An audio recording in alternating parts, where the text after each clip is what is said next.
किसी ने बड़े कमाल की बात कही है कि आवाज ऊंची हो तो कुछ लोग सुनते हैं, लेकिन अगर बात ऊंची हो तो बहुत सारे लोग सुनते हैं। एक छोटी सी कहानी, ये कहानी एक लड़के की, 24 साल का लड़का जो सेठ के यहाँ पर नौकरी करता था। उसके माँ बाप इस दुनिया में नहीं थे, जिंदगी बड़ी परेशानी में चल रही थी। वो जाता था, रोजाना पैसे कमा करके घर आता था, खाना बनाता था, खाता था, सो जाता था। एक दिन उसने देखा कि उसने 4 चपाती और सब्जी बनाई, हाथ मुंह धोकर के वापस आया, तब तक 3 बजी। दूसरे दिन भी यही हुआ। तीसरे दिन उसने ध्यान रखा और चूहे को पकड़ लिया। एक चूहा मोटा सा चपाती लेके जा रहा था, चूहे को पकड़ा तो चूहे ने कहा कि भैया मेरी किस्मत का क्यों खा रहे हो, मेरी चपाती तो मुझे ले जाने दो। तो लड़के ने कहा बेटा मेरे पास में ज्यादा पैसा नहीं, सिर्फ 4 मैंने बनाई है चपाती, उसमें से एक तुम ले जा रहे हो, मैं क्या करूंगा, मेरी जिंदगी ने मुझे बेहाल कर रखा है। तो चूहे ने कहा कि तुम्हारे सारे सवालों के जवाब तुम्हें एक इंसान दे सकता है। लड़के ने पूछा कि कौन है? तो चूहे ने कहा कि गौतम बुद्ध है, उनके आश्रम में जाओ, उनसे अपनी जिंदगी के बारे में पूछो, वो तुम्हें रास्ता बताएंगे कि करना क्या है। लड़के ने कहा बहुत बढ़िया बात है, चूहे की बात मान ली, गौतम बुद्ध से मिलने के लिए चल पड़ा। सेठ से छुट्टी ले ली 5-6 दिन की। रास्ता लंबा था, रात हो गई। इस लड़के को कुछ दिखाई नहीं दे रहा था। थोड़ी दूर पर एक हवेली दिखाई दी, वहां गया, जाकर के शरण मांगी। हवेली की मालकिन ने पूछा कि बेटा कहाँ जा रहे हो? तो लड़के ने कहा कि गौतम बुद्ध के आश्रम जा रहा हूँ, उनसे मिलने के लिए। तो मालकिन ने कहा कि बहुत बढ़िया जगह जा रहे हो, गौतम बुद्ध से हमारे एक सवाल का जवाब लेकर के आना, अगर वो सवाल का जवाब दे दें। तो लड़के ने कहा जरूर, आपका सवाल पूछूंगा, बताइए। तो हवेली की मालकिन ने कहा कि बेटा मेरी 20 साल की बेटी है, जो 20 सालों से एक शब्द नहीं बोली है, बोल नहीं सकती है। बस उनसे पूछ लेना कि ये बेटी कब बोलेगी। ये बोलते बोलते उनकी आंखों में आंसू आ गए। लड़के ने कहा माता जी आप परेशान मत हो, मैं जाऊंगा और आपके सवाल का जवाब जरूर लेकर आऊंगा। लड़का अगले दिन चल पड़ा।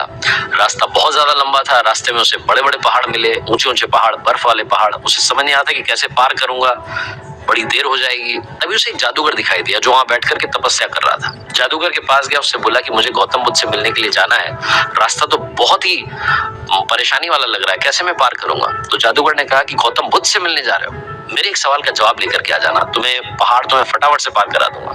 लड़के ने कहा आपका सवाल बताओ। तो जादूगर ने कहा कि 1000 सालों से यहाँ पर इसी पहाड़ पर तपस्या कर रहा हूँ स्वर्ग जाने के लिए, मुझे समझ नहीं आ रहा कि स्वर्ग कब जाऊंगा।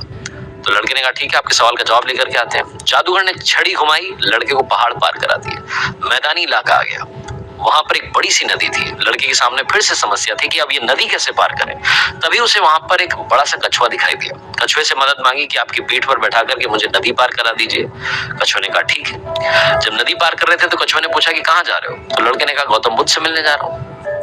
कछुए ने कहा वाह यार, बड़ी अच्छी जगह जा रहे हो, एक काम करना मेरे सवाल का जवाब ले आना। तो लड़के ने कहा कि आपका भी सवाल बताइए। कछुए ने अपना सवाल बताया कि मैं बड़े टाइम से 500 सालों से इसी नदी में हूँ और ड्रैगन बनने की कोशिश कर रहा हूँ, ड्रैगन कब बनूंगा ये बस पूछ करके आ जाना। लड़के ने कहा ठीक है। लड़का पहुंचा आश्रम में, गौतम बुद्ध के पास। प्रवचन चल रहा था, प्रवचन खत्म हुआ। गौतम बुद्ध ने कहा कि हर कोई मुझसे सवाल पूछ सकता है, लेकिन सिर्फ 3 सवालों के जवाब दिए जाएंगे। अब लड़के के सामने समस्या थी कि किसके सवाल को ड्रॉप करें, किसका सवाल छोड़ें और किसका पूछें।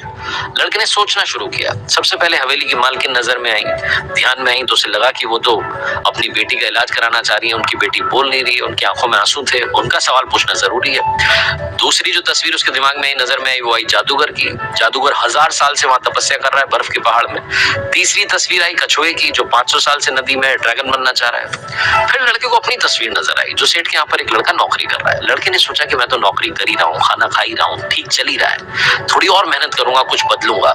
इन 3 लोगों की जिंदगी में बदलाव लाना जरूरी है, इन 3 के सवाल पूछना जरूरी है। लड़के ने गौतम बुद्ध से तीनों के सवाल पूछे। गौतम बुद्ध ने जवाब दिया सबसे पहले हवेली की मालकिन के सवाल का। उन्होंने कहा कि उस मालकिन की जो बेटी है 20 साल की, उसकी जैसे ही शादी होगी वो लड़की बोलना शुरू कर देगी। दूसरे सवाल का जवाब देते हुए गौतम बुद्ध ने कहा कि जो जादूगर है उससे कहना कि वो छड़ी छोड़ दे, जिस दिन उसने छड़ी छोड़ दी, छड़ी का त्याग कर दिया, वो स्वर्ग चला जाएगा। तीसरा सवाल था कछुए का। गौतम बुद्ध ने कहा कि उस कछुए से कहना कि अपना कवच उतार दे, जिस दिन उसने कवच उतार दिया उस दिन वो ड्रैगन बन जाएगा। लड़के ने नमस्कार किया, प्रणाम किया, चल पड़ा वापस। रास्ते में कछुआ मिला, कछुए से कहा कि भैया कवच उतार दो। गौतम बुद्ध ने कहा तुम ड्रैगन बन जाओगे। कछुए ने जैसे ही कवच उतारा, मोती ही मोती निकल आया। कछुए ने कहा मोती का मैं क्या करूंगा, आप ले जाओ। लड़के को मोती दे दिए और कछुआ ड्रैगन बन गया। थोड़ा आगे चला तो जादूगर मिला। जादूगर को जाकर के कहा कि भैया आपको छड़ी छोड़नी पड़ेगी तभी आप स्वर्ग जा पाओगे। जादूगर ने कहा ये लो छड़ी छोड़ दी, ये छड़ी तुम रख लो, मैं स्वर्ग चला जाऊंगा। जादूगर स्वर्ग चला गया। और अब आई बारी तीसरे सवाल की। ये पहुंचा उस हवेली में जहां मालकिन ने सवाल भेजा था। मालकिन से जाकर के बोला कि मालकिन आपका जो सवाल था उसका जवाब मिल गया है। आपकी 20 साल की बेटी की जिस दिन शादी हो जाएगी उस दिन ही बोलना शुरू कर देगी। उन्होंने कहा क्या बात है, तो देर कैसी, मेरे सामने ही तो दूल्हा बैठा है, तुमसे बढ़िया लड़का कौन हो सकता है। लड़की को बुलाया गया, लड़के ने लड़की को देखा, लड़की ने लड़के को देखा, शादी करा दी गई। और जैसे ही शादी हुई लड़की ने पहली बात बोली कि आप तो वही हो जो उस दिन रात में हमारे यहाँ आकर के रुके थे। लड़की ने बोलना शुरू कर दिया। लड़के के पास में जिंदगी में पैसा आ गया क्योंकि मोती मोती आ गए, जादूगर की छड़ी आ गई, ताकत आ गई और शादी भी हो गई। लड़की की जिंदगी सेटल हो गई सिर्फ इसलिए क्योंकि उसने अपने सवाल का त्याग कर दिया था। इस दुनिया में जो जहाज होता है जब किनारे पर होता है तो सुरक्षित होता है, सबसे ज्यादा सेफ होता है, लेकिन उसे दूसरे किनारे पर जाने के लिए इस किनारे का त्याग करना पड़ता है, लहरों से भिड़ना पड़ता है, मुकाबला करना पड़ता है। इस लड़के ने जब तक अपना सवाल नहीं छोड़ा था, इसको जवाब नहीं मिले थे। ये छोटी सी कहानी लाइफ में बहुत बड़ी बात सिखाती है। अगर आप कुछ कमाल करना चाहते हैं तो त्याग कीजिए उन बुरी आदतों का, आलस्य का। सुबह जल्दी उठना शुरू कीजिए, अपनी लाइफ में जो बैड हैबिट्स है उन्हें हटाइए, तभी जाकर के आप कमाल कर पाएंगे। आरजे कार्तिक एक बार फिर आपसे कहेगा, कर दिखाइए कुछ ऐसा कि दुनिया करना चाहे आपके जैसा।